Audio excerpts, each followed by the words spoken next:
പോർട്ടറുടെയും സുന്ദരിമാരുടെയും കഥ. ഒരിക്കൽ ചെറുപ്പക്കാരനായ ഒരു കൂലി പോർട്ടർ ഉണ്ടായിരുന്നു. അവൻ അവിവാഹിതനായിരുന്നു. ഒരു ദിവസം അവൻ കുട്ടയും കൊണ്ട് ചന്തയിൽ കൂടി പോകുമ്പോൾ ഒരു സുന്ദരി അവൻ്റെ മുമ്പിൽ പ്രത്യക്ഷപ്പെട്ടു. ചെമ്പക നിറത്തിൽ കടഞ്ഞെടുത്ത ദേഹം, സ്വപ്നം കാണുന്ന നീണ്ട മിഴികൾ, കറുത്ത പുരികക്കൊടികൾ.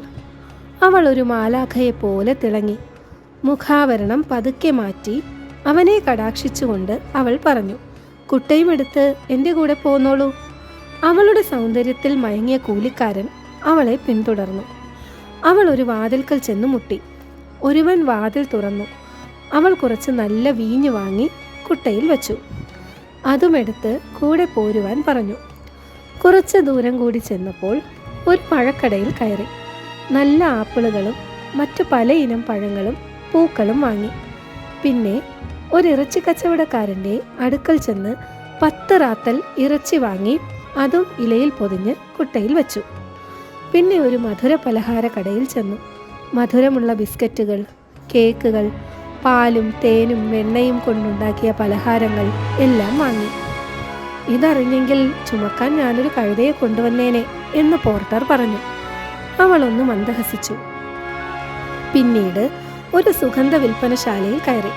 10 തരത്തിലുള്ള സുഗന്ധദ്രവ്യങ്ങളും മെഴുകുതിരികളും എല്ലാം വാങ്ങി കുട്ടയിൽ വെച്ചു. കൂലിക്കാരൻ ഇതെല്ലാം ചുമന്ന് അവളെ പിന്തുടർന്നു.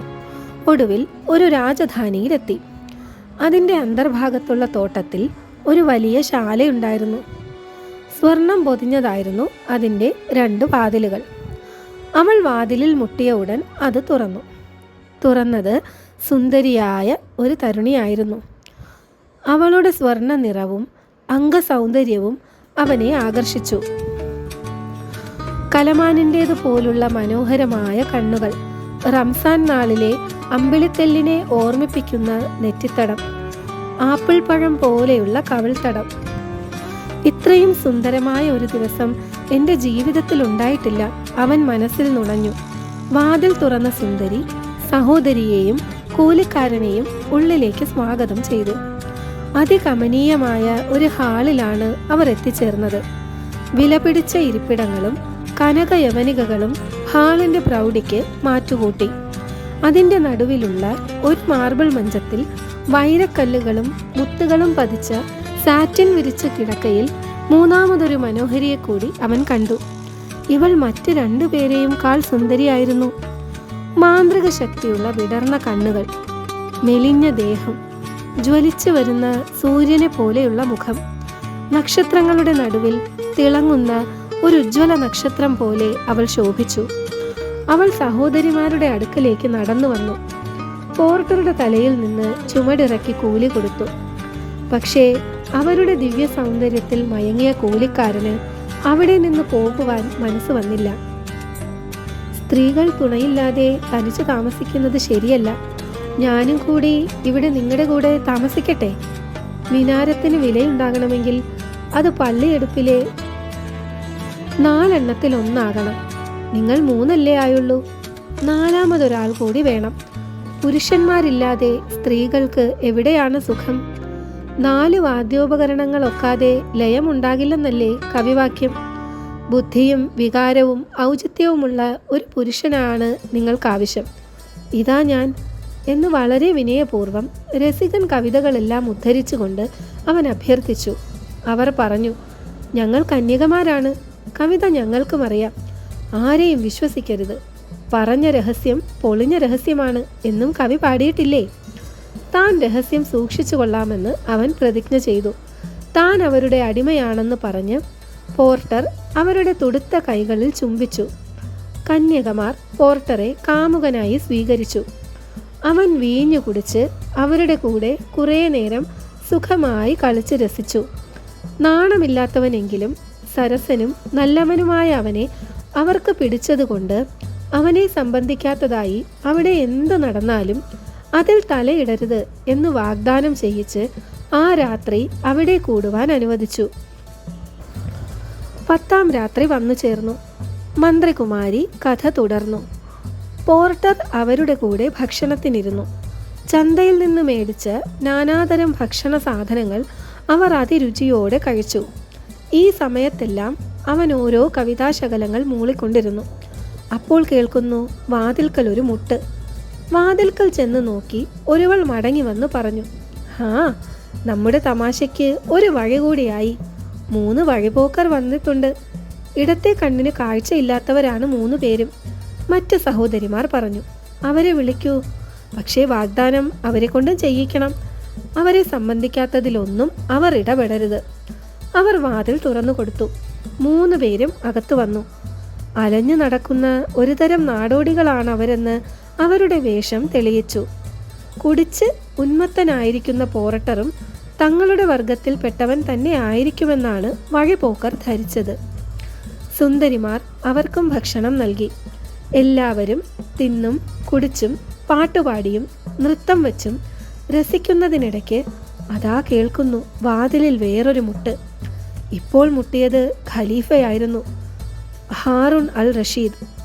അദ്ദേഹവും മന്ത്രിയും സേനാനായകനും കൂടി ജനങ്ങളുടെ ക്ഷേമ ഐശ്വര്യങ്ങൾ അന്വേഷിക്കുന്നതിന് കച്ചവടക്കാരുടെ വേഷത്തിൽ രാത്രി സഞ്ചാരത്തിനിറങ്ങിയതാണ്.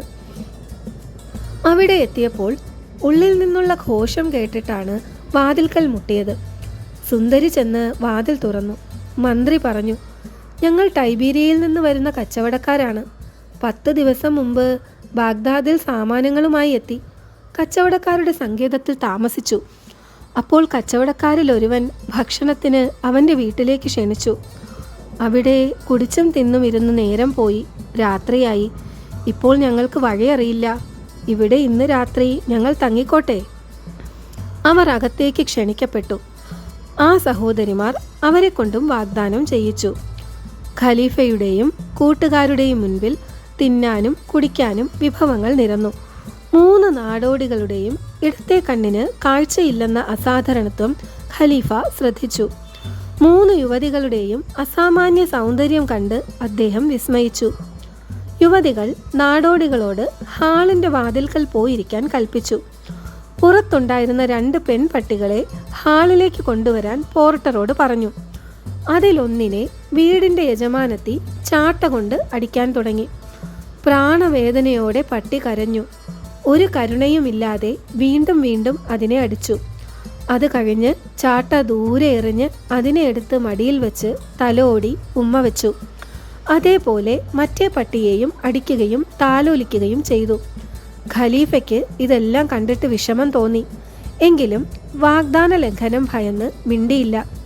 പോർട്ടർ വന്നപ്പോൾ ആദ്യം വാതിൽ തുറന്ന് സ്വീകരിച്ച 2ാമത്തെ സുന്ദരി അതിനിടെ ഒരു സഞ്ചി കൊണ്ടുവന്നു. അതിൽ നിന്നും ഒരു ചെറിയ വീണ എടുത്ത് മീട്ടി ശോകാത്മകമായ ഒരു പ്രേമഗാനം ആലപിക്കാൻ തുടങ്ങി. വീട്ടജമാനത്തി അവളെ ആശ്വസിപ്പിച്ചു. അവൾ പാട്ട് കഴിഞ്ഞ് വസ്ത്രങ്ങളെല്ലാം അഴിച്ചെറിഞ്ഞു. ദുഃഖപരവശ എന്നോണം താഴെ വീണുരുണ്ടു. ഖലീഫ അവളുടെ ദേഹത്ത് മുഴുവൻ ചാട്ടയുടെയും വടിയുടെയും അടയാളങ്ങൾ കണ്ട് അത്ഭുതപ്പെട്ടു. പോർട്ടറെയും കൊണ്ടുവന്ന 3ാമത്തവൾ വന്ന് വെള്ളം തളിച്ച് അവളെ ഉണർത്തി പുതിയ വസ്ത്രങ്ങൾ ധരിപ്പിച്ചു. പ്രതിജ്ഞ പാലിക്കാൻ വേണ്ടി ഖലീഫ ഒന്നും മിണ്ടാതിരുന്നു. 3ാമത്തവൾ വീണ എടുത്ത് പാട്ടുപാടാൻ തുടങ്ങി. 2ാമത്തവൾ വീണ്ടും കണ്ണീരൊഴുക്കി. അപ്പോഴേക്കും വീട്ടജമാനത്തി പറഞ്ഞു, ധൈര്യമായിരിക്കൂ, അവസാനത്തെ പാട്ടുകൂടി പാടണം. അത് നമ്മുടെ ചുമതലയാണ്. 3ാമത്തവൾ ഗാനം തുടർന്നു. കരഞ്ഞുകൊണ്ടിരുന്നവൾ വീണ്ടും കഥനഭാരത്താൽ മൂർച്ഛിച്ചു വീണു.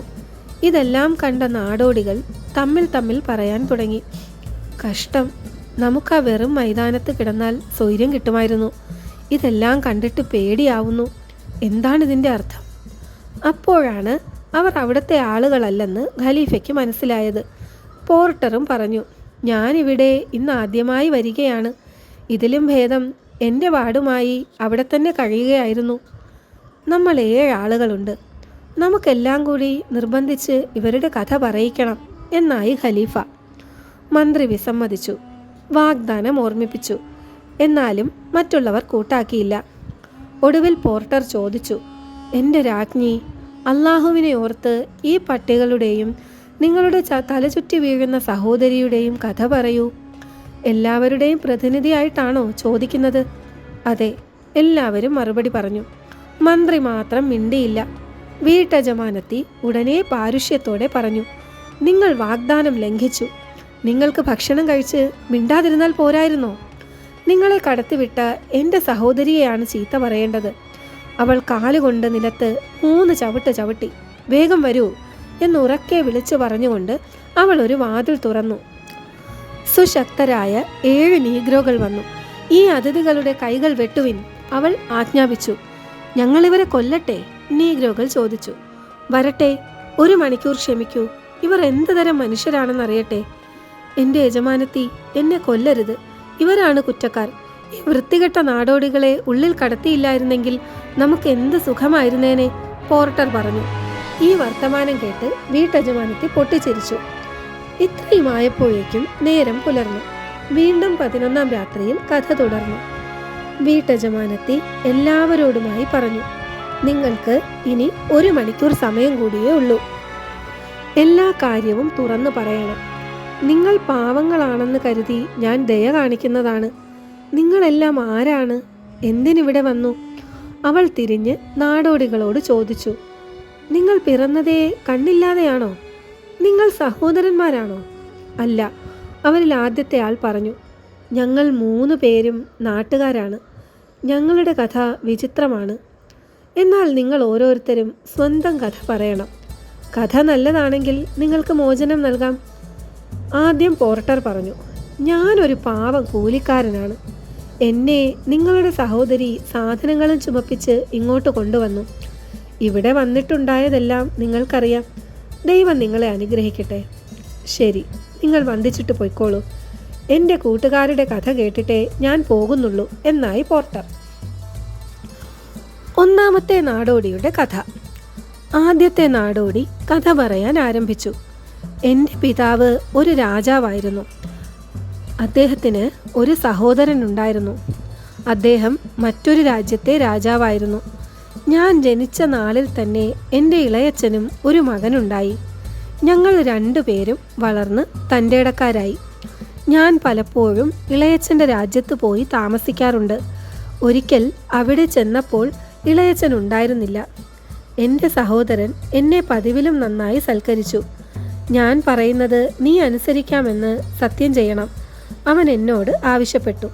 ഞാൻ സത്യം ചെയ്തു. ഞങ്ങൾ എപ്പോഴും സത്യം പാലിക്കുന്നവരാണ്. അവൻ ഒരു സുന്ദരിയെയും കൂട്ടി വന്നു. അവളെയും കൊണ്ട് ഒരു ശവകുടീരത്തിനടുക്കലേക്ക് പോകാൻ പറഞ്ഞു. ഞാൻ അങ്ങനെ ചെയ്തു. കുറച്ചു നേരം കഴിഞ്ഞപ്പോൾ അവനുമെത്തി. കോടാലി കൊണ്ട് ശവകുടീരത്തിൻ്റെ കല്ലുകൾ മാറ്റി. അവൻ അകത്തേക്ക് കടന്നു, അവളും. എന്നിട്ട് എന്നോട് പറഞ്ഞു, ആ ശവകുടീരം മൂടിയിട്ട് പൊയ്ക്കൊള്ളാൻ. അവൻ അതിനുള്ളിൽ കൂടി ഇറങ്ങിപ്പോയി. ഞാൻ ശവകുടീരം മൂടി. സത്യം പാലിച്ചെങ്കിലും വീട്ടിലെത്തിയ എനിക്ക് ഉറങ്ങാനോ ഭക്ഷണം കഴിക്കാനോ സാധിച്ചില്ല. രാത്രി മുഴുവൻ ഞാൻ കരഞ്ഞു കഴിച്ചുകൂട്ടി. സങ്കടം കൊണ്ട് എനിക്ക് ഭ്രാന്ത് പിടിച്ചു. ഇളയച്ചൻ നായാട്ട് കഴിഞ്ഞ് തിരിച്ചെത്തുന്നതിന് മുൻപ് ഞാൻ എൻ്റെ നാട്ടിലേക്ക് മടങ്ങി. ഞാൻ എൻ്റെ നഗരത്തിലെത്തിയപ്പോഴേക്കും ഒരു പടയാളി എൻ്റെ കയ്യിൽ വിലങ്ങ് വെച്ചു. അപ്പോഴാണ് ഞാൻ അറിയുന്നത് എൻ്റെ അച്ഛനെ അവിടുത്തെ മന്ത്രിയും കൂട്ടുകാരും കൂടി കൊന്നുവെന്നും മന്ത്രിയാണ് ഇപ്പോഴത്തെ രാജാവെന്നും. മന്ത്രി എൻ്റെ ശത്രുവായിരുന്നു. ഒരിക്കൽ ഞാൻ ഒരു പക്ഷിയുടെ നേരെ എയ്ത അമ്പുകൊണ്ട് മന്ത്രിയുടെ ഒരു കണ്ണ് പോയി. അന്ന് ഞാൻ രാജകുമാരനായതുകൊണ്ട് മന്ത്രി സഹിച്ചു. ബന്ധനസ്ഥനായ എന്നെ അടുത്ത് വിളിച്ച് മന്ത്രി എൻ്റെ ഒരു കണ്ണ് പറിച്ചു കളഞ്ഞു. എന്നിട്ട് ഒരുവനെ വിളിച്ച് എന്നെ കൊണ്ടുപോയി കൊല്ലാൻ കൽപ്പിച്ചു. അവൻ എന്നിൽ കരുണ തോന്നി. ദൂരെ ഒരിടത്ത് കൊണ്ടുപോയി എന്നെ അവൻ സ്വതന്ത്രനാക്കി വിട്ടു. ഞാൻ ഇളയച്ചൻ്റെ രാജ്യത്തെത്തിച്ചേർന്നു. ഇളയച്ചൻ മകനെ കാണാതെ വ്യസനിച്ചിരിക്കുകയായിരുന്നു. ഞങ്ങളുടെ കാര്യം കേട്ടപ്പോൾ അദ്ദേഹത്തിൻ്റെ അവസ്ഥ കൂടുതൽ ശോചനീയമായി. ഇളയച്ചൻ്റെ ദുഃഖത്തിൽ അകമലിഞ്ഞപ്പോൾ അവസാനം ഞാൻ സംഭവിച്ചതെല്ലാം തുറന്നു പറഞ്ഞു. ഞങ്ങൾ 2 പേരും കൂടി ആ ശവകുടീരം കുഴിച്ച് അതിനകത്ത് കടന്നു. അതിൽ നിന്നും വമിച്ചിരുന്ന പുക താങ്ങാൻ പറ്റിയിരുന്നില്ല. എങ്കിലും ദൈവത്തെ വിളിച്ചുകൊണ്ട് ഞങ്ങൾ മുമ്പോട്ടു നീങ്ങി. ഒടുവിൽ ആ സ്ത്രീയുടെ മടിയിൽ തലവച്ചുറങ്ങുന്ന സഹോദരനെ കണ്ടു. 2 പേരും കറുത്ത് ചാരക്കട്ടയായിട്ടുണ്ടായിരുന്നു. ഇളയച്ചൻ കാലിലെ ചെരുപ്പൂരി മകനെ തല്ലി. ശവശരീരത്തിൽ എന്തിനാണ് തല്ലുന്നതെന്ന് ചോദിച്ചപ്പോൾ അദ്ദേഹം പറഞ്ഞു, അവൻ അവൻ്റെ സഹോദരിയെയാണ് സ്നേഹിച്ചിരുന്നത്. ഞാൻ അവരെ തമ്മിൽ അകറ്റി. പക്ഷേ അവരെന്നെ അനുസരിച്ചില്ല. അവരുടെ പ്രേമസാഫല്യത്തിന് കണ്ട മാർഗമാണിത്. ഈ വൃത്തികേട് കാണിച്ചവനെ ഞാൻ ചെരുപ്പ് കൊണ്ടടിക്കാതിരിക്കണമോ? ഞങ്ങൾ 2 പേരും തിരിച്ചു പോന്നു. ശവകുടീരത്തിൽ നിന്നിറങ്ങിയ ഞങ്ങൾ കേട്ടത് ഇളയച്ചൻ്റെ രാജ്യവും മന്ത്രി കീഴടക്കിയെന്നാണ്. എന്നെ അവരെങ്ങാനും കണ്ടാലോ എന്ന് ഭയന്ന് ഞാൻ ഓടി ഒരുവിധം ഇവിടെ എത്തി. ഖലീഫയോട് സങ്കടമുണർത്തിക്കാൻ. അദ്ദേഹം നീതിമാനാണെന്ന് കേട്ടിട്ടുണ്ട്. അപ്പോഴാണ് ഈ 2 പേരുമായി കണ്ടുമുട്ടിയത്. അവൻ കഥ അവസാനിപ്പിച്ചപ്പോൾ ശരി, നിനക്ക് പോകാം എന്ന് മൂത്തവൾ പറഞ്ഞു. പക്ഷേ മറ്റുള്ളവരുടെ കഥ കേൾക്കാൻ അവൻ അവിടെ കാത്തുനിന്നു. 2ാമത്തെ നാടോടിയുടെ കഥ. 2ാമത്തവൻ കഥ തുടങ്ങി. ഞാൻ ജന്മനാ കുരുടനായിരുന്നില്ല. ഞാനും പണ്ഡിതനായൊരു രാജാവിൻ്റെ മകനായിരുന്നു. എനിക്ക് ഖുർആൻ കാണാപ്പാഠമാണ്. എല്ലാ ശാസ്ത്രങ്ങളിലും ഞാൻ അദ്വിതീയനാണ്. എൻ്റെ പാണ്ഡിത്യത്തെക്കുറിച്ചുള്ള പ്രശസ്തി എല്ലാ രാജ്യങ്ങളിലും അലയടിച്ചിരുന്നു. അങ്ങനെ ഇരിക്കുമ്പോൾ ഹിന്ദുസ്ഥാനത്തെ രാജാവ് അദ്ദേഹത്തെ സന്ദർശിക്കാനായി ക്ഷണിച്ചു.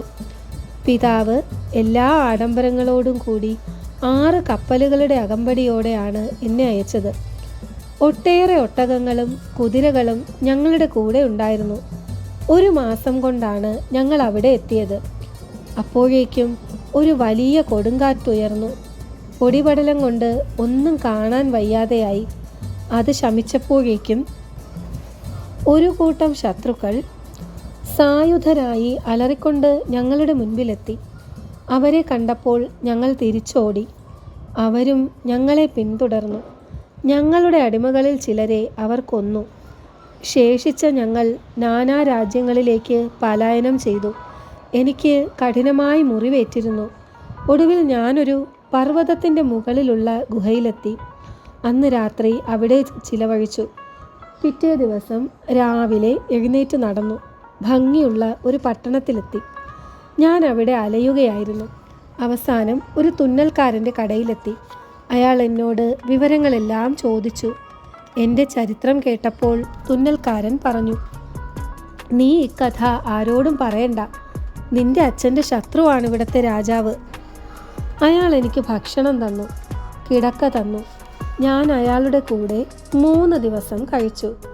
തൽക്കാലം ഉപജീവനാർത്ഥം ഒരു മരം വെട്ടുകാരനാവാൻ അയാൾ ഉപദേശിച്ചു. ഞാൻ കോടാലിയുമായി പിറ്റേ ദിവസം പുറപ്പെട്ടു. വിറക് വെട്ടിക്കൊണ്ടുവന്നു. അങ്ങനെ ഞാൻ 1 കൊല്ലം ജീവിച്ചു. ഒരു ദിവസം ഞാൻ ഒറ്റയ്ക്ക് കാട്ടിൽ ഒരു ജീർണിച്ച മരം വെട്ടിക്കൊണ്ടിരിക്കുകയായിരുന്നു. അതിനിടയിൽ എൻ്റെ കോടാലി ഒരു ചെമ്പ് വളയത്തിൽ ചെന്ന് കൊണ്ടു കുരുങ്ങി. പിടിച്ചു വലിച്ചപ്പോൾ അത്ഭുതം, ഒരു വാതിൽ തുറന്നു. താഴേക്ക് പോകുന്ന കോവണിപ്പടികൾ കണ്ടു. ഞാൻ അതിലൂടെ ഇറങ്ങി. അവസാനം ഒരു ഹാളിലെത്തി. അവിടെ ഒരു സുന്ദരി ഇരിക്കുന്നു. ജീവിതത്തിൽ അത്ര സുന്ദരിയായ ഒരുത്തിയെ കണ്ടിട്ടേയില്ല. നീയൊരു മനുഷ്യനോ ഭൂതമോ? നിന്നെ ആരിങ്ങോട്ട് കടത്തിവിട്ടു? 20 കൊല്ലമായി ഞാനൊരു മനുഷ്യമുഖം കണ്ടിട്ട്. ഞാൻ അവളോട് എല്ലാ കഥയും തുറന്നു പറഞ്ഞു. അപ്പോൾ അവൾ അവളുടെ കഥ പറയാൻ തുടങ്ങി. ഞാൻ ഇഫിറ്റമസ് രാജാവിൻ്റെ മകളാണ്. എൻ്റെ വിവാഹരാത്രി ജൂർജിഡ് എന്ന ഭൂതം എന്നെ ഇവിടെ കൊണ്ടുവന്നു. അവൻ എനിക്ക് വേണ്ടതെല്ലാം തന്നു. അന്നു മുതൽ 10-30 ദിവസം കൂടുമ്പോൾ അവൻ ഇവിടെ വരും. ഒരു രാത്രി എൻ്റെ കൂടെ കഴിയും. ഇടയ്ക്ക് എനിക്ക് അവനെ കാണണമെന്നുണ്ടെങ്കിൽ ഈ ചെറിയ മുറിവിൽ എഴുതി വച്ചിരിക്കുന്ന അക്ഷരങ്ങളിൽ തൊട്ടാൽ മതി. അപ്പോൾ അവൻ ഇവിടെ പ്രത്യക്ഷനാവും. ഇനി 6 ദിവസം കൂടിയുണ്ട് അവൻ്റെ അടുത്ത വരവിന്. അതുവരെ നിങ്ങൾക്ക് ഇവിടെ താമസിക്കാം. എനിക്കും അവൾക്കും സന്തോഷമായി. ഞങ്ങൾ അവിടെ സുഖമായി കഴിച്ചുകൂട്ടി. തിന്നും കുടിച്ചും രസിച്ചും സംസാരിച്ചും സമയം പോയതറിഞ്ഞില്ല. ഞാൻ നിന്നെ ഇവിടെ നിന്നും രക്ഷിക്കട്ടെ എന്ന് ഞാൻ ചോദിച്ചപ്പോൾ അവൾ പറഞ്ഞു, ഇതുകൊണ്ട് തൃപ്തിപ്പെടുകയാണ് നല്ലത്. 10 രാത്രി കഴിഞ്ഞാൽ ഒരിക്കലേ ഇപ്പോൾ അവൻ വരൂ. പക്ഷേ എനിക്കതിലൊന്നും തൃപ്തി വന്നില്ല. സ്നേഹം കൊണ്ട് അന്ധനായിരുന്നു ഞാൻ. ആ വരികളിൽ പിടിച്ചമർത്തി ഭൂതത്തെ വരുത്തി അതിനെ കൊല്ലാമെന്ന് ഞാൻ തീരുമാനിച്ചു. ഞാൻ ആ അക്ഷരങ്ങളിൽ തൊട്ടമർത്തിയപ്പോൾ അവൾ ഭയചകിതയായി. അയ്യോ, ഭൂതം വരുന്നു! ഞാൻ നിങ്ങളോട് പറഞ്ഞതല്ലേ അത് വേണ്ടെന്ന്. അവൾ ഭയപ്പെട്ട് വിറയ്ക്കാൻ തുടങ്ങി. അതിനിടയിൽ എന്നെ ഉപദേശിക്കുകയും ചെയ്തു. നിങ്ങൾ വേഗം രക്ഷപ്പെട്ടോളൂ. ഞാൻ എൻ്റെ കയറും കോടാലിയുമെല്ലാം അവിടെ ഇട്ട് കോണിപ്പടിയിലേക്ക് ചാടിക്കയറി. തിരിഞ്ഞു നോക്കിയപ്പോഴേക്കും ഭൂതം അവിടെ എത്തിക്കഴിഞ്ഞിരുന്നു. തൻ്റെ ഏകാന്തതയ്ക്ക് ഒരു വിരാമമിടാനാണ് ഭൂതത്തെ വിളിച്ചതെന്ന് അവൾ നുണ പറയുന്നത് കേട്ടു. പക്ഷേ അപ്പോഴേക്കും ഭൂതം ആ കോടാലിയും കയറും കണ്ടെത്തി. ദേഷ്യം കൊണ്ട് ഭ്രാന്തനായ ഭൂതം അവളെ തല്ലുന്നത് കണ്ട് സഹിക്കവയ്യാതെ ഞാൻ ഓടിപ്പോന്നു.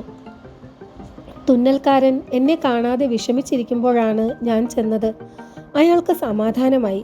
ഞാൻ അവിടെ അങ്ങനെ വ്യസനിച്ചും ഭൂതത്തെ ഭയന്നും കഴിയുമ്പോൾ ഒരു ദിവസം തുന്നൽക്കാരൻ പറഞ്ഞു, ദാ ഒരു പേർഷ്യക്കാരൻ നിന്റെ കോടാലിയും കയറും കൊണ്ടുവന്നിരിക്കുന്നു. ചില മരം വെട്ടുകാർ വഴി കാണിച്ചു കൊടുത്തിട്ട് വന്നതാണ്. വേഗം പോയി വാങ്ങിക്കൊള്ളൂ. ഈ വാക്കുകൾ കേട്ട് ഞാൻ വിയർത്തുപോയി. മുഖത്തെ രക്തം ഓടി ഒളിച്ചു. അപ്പോഴേക്കും ഞാൻ നിന്നിരുന്ന മൂലയിലേക്ക് പേർഷ്യക്കാരൻ്റെ വേഷത്തിൽ ഭൂതമെത്തി. എന്നെ പൊക്കിയെടുത്ത് അവൻ അതിവേഗം പറന്നു ആ പഴയ രാജധാനിയിലെത്തിച്ചു. അവിടെ ആ സുന്ദരി മർദ്ദനമേറ്റ ശരീരത്തിൽ നിന്ന് ഒലിക്കുന്ന രക്തം പുരണ്ട വസ്ത്രങ്ങളോടെ ദീനയായി നിൽക്കുന്നുണ്ടായിരുന്നു.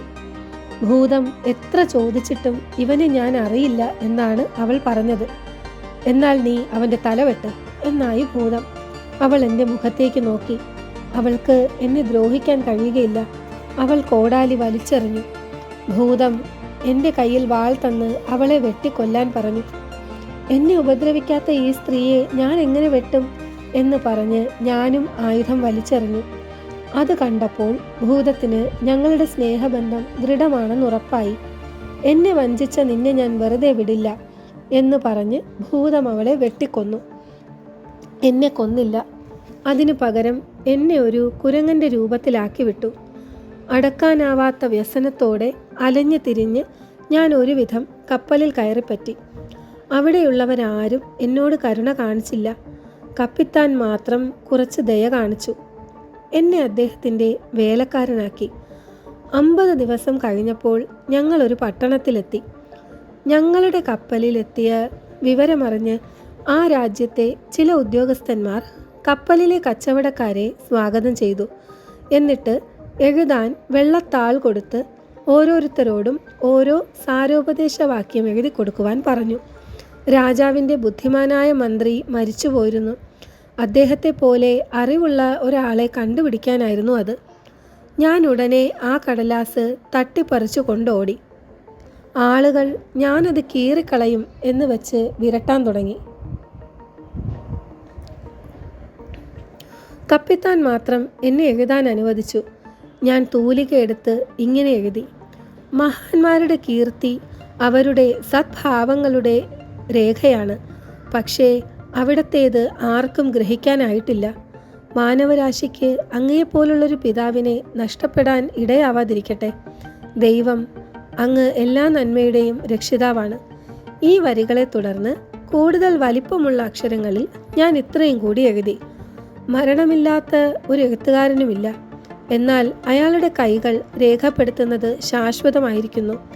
അതുകൊണ്ട് ഉയർത്തെഴുന്നേൽപ്പിൻ്റെ ദിവസം വീണ്ടും കാണുമ്പോൾ നിങ്ങളെ ആഹ്ലാദിപ്പിക്കുന്നതെന്തോ അത് മാത്രം എഴുതുക. ഞാൻ ഈ വാക്യത്തിൽ കുറച്ച് താള് മടക്കി കൊടുത്തു. മറ്റുള്ളവരും എഴുതി കൊടുത്തിരുന്നു. അവർ അത് രാജാവിന് കൊണ്ടു കൊടുത്തു. രാജാവിന് എൻ്റെ പദ്യങ്ങളാണ് ഇഷ്ടമായത്. രാജാവ് ആവശ്യപ്പെട്ട പ്രകാരം അവർ എന്നെ കൂട്ടിക്കൊണ്ടുപോയി. എന്നെ അകമ്പടിയോടെ കുതിരപ്പുറത്ത് കയറ്റിയാണ് കൊണ്ടുപോയത്. കപ്പിത്താന് ഒരു നല്ല തുക കൊടുത്താണ് എന്നെ മേടിച്ചത്. രാജാവ് എൻ്റെ ഉപചാരങ്ങളും മറ്റും കണ്ട് വിസ്മയിച്ചു. അദ്ദേഹത്തിൻ്റെ കണ്ണിൽ ഞാനൊരു കുരങ്ങനാണല്ലോ. ഭക്ഷണവും വസ്ത്രവും എല്ലാം തന്നു. രാജാവ് ചതുരംഗ പലക കൊണ്ടുവന്നു. ഞങ്ങളുടെ ചതുരംഗ മത്സരത്തിൽ അദ്ദേഹം 2 പ്രാവശ്യം തോറ്റു. അപ്പോഴാണ് രാജാവ് മകളുടെ കാര്യം ഓർത്തത്. ഈ കുരങ്ങൻ്റെ കാര്യങ്ങൾ കണ്ടാൽ അവൾക്ക് വലിയ അത്ഭുതമായിരിക്കും എന്ന് പറഞ്ഞ് കുമാരിയെ വിളിച്ചു വരുത്തി. അവൾ എന്നെ കണ്ട ഉടനെ പറഞ്ഞു, അയ്യോ, ഇത് കുരങ്ങല്ല, ഇഫ്രിറ്റാമസ് രാജാവിൻ്റെ മകനാണ്. പ്രശസ്ത പണ്ഡിതനാണ്. ഒരു ഭൂതമാണ് ഇദ്ദേഹത്തെ ഇങ്ങനെയാക്കിയത്. രാജാവിന് അത്ഭുതമായി. നീ ഇതെങ്ങനെ മനസ്സിലാക്കി? രാജാവ് ചോദിച്ചു. നമ്മുടെ വീട്ടിൽ പണ്ട് ഒരു വൃദ്ധയായ സ്ത്രീ താമസിച്ചിരുന്നില്ലേ? അവർക്ക് മന്ത്രവാദം മുഴുവൻ ഹൃദ്യസ്ഥമായിരുന്നു. അവരാണ് എന്നെ എല്ലാം പഠിപ്പിച്ചത്. എന്നാൽ നീ വേഗം ഇദ്ദേഹത്തെ ഈ അവസ്ഥയിൽ നിന്നും മോചിപ്പിക്കൂ. നിനക്ക് ഈ കല അറിയുമെന്ന് ഞാൻ ഇതുവരെ അറിഞ്ഞിരുന്നില്ല. രാജകുമാരി അതിന് തയ്യാറായി. കഥ ഇതുവരെ ആയപ്പോഴേക്കും നേരം പുലർന്നു. 14-ാം രാത്രി വീണ്ടും കഥ തുടർന്നു. രാജകുമാരി ഒരു കത്തിയെടുത്ത് അതുകൊണ്ട് ഒരു വൃത്തം വരച്ചു. അതിലെന്തൊക്കെയോ എഴുതി വെച്ചു. എന്നിട്ട് അതിൻ്റെ നടുക്ക് നിന്ന് എന്തെല്ലാമോ ഉരുവിട്ടു. കുറച്ചു കഴിഞ്ഞപ്പോൾ രാജധാനി കൂരിരുട്ടിലാണ്ടു. പെട്ടെന്ന് ഭൂതം അതിൻ്റെ ശരിയായ രൂപത്തിൽ പ്രത്യക്ഷപ്പെട്ടു. ഞങ്ങളെല്ലാവരും ഭയന്ന് വിറച്ചു. രാജകുമാരി പറഞ്ഞു, നിന്നെ ഞാൻ സ്വാഗതം ചെയ്യുന്നില്ല. ഭൂതം ഉടനെ മറുപടി പറഞ്ഞു, നീ വഞ്ചകിയാണ്. നാം പരസ്പരം എതിരായി മന്ത്രവാദം ഉപയോഗിക്കില്ലെന്ന് സത്യം ചെയ്തിരുന്നതല്ലേ? നിന്നെ ഞാൻ കൊന്നുകളയും എന്ന് പറഞ്ഞ് ഭൂതം പെട്ടെന്ന് ഒരു സിംഹമായി രാജകുമാരിയെ വിഴുങ്ങുവാൻ ചെന്നു. അവൾ ഉടനെ തലയിൽ നിന്ന് ഒരു മുടി പിഴുത് എന്തോ മന്ത്രമുച്ചരിച്ചപ്പോൾ അത് വാളായി. ആ വാള് കൊണ്ട് സിംഹത്തെ രണ്ടായി മുറിച്ചു. അപ്പോൾ സിംഹത്തിൻ്റെ തല തേളായി അവളെ കടിക്കാൻ ചെന്നു. ഉടനെ രാജകുമാരി ഒരു പാമ്പായി തേളിൻ്റെ മേൽ ചാടി വീണു. ഉടനെ തേൾ കഴുകനായി.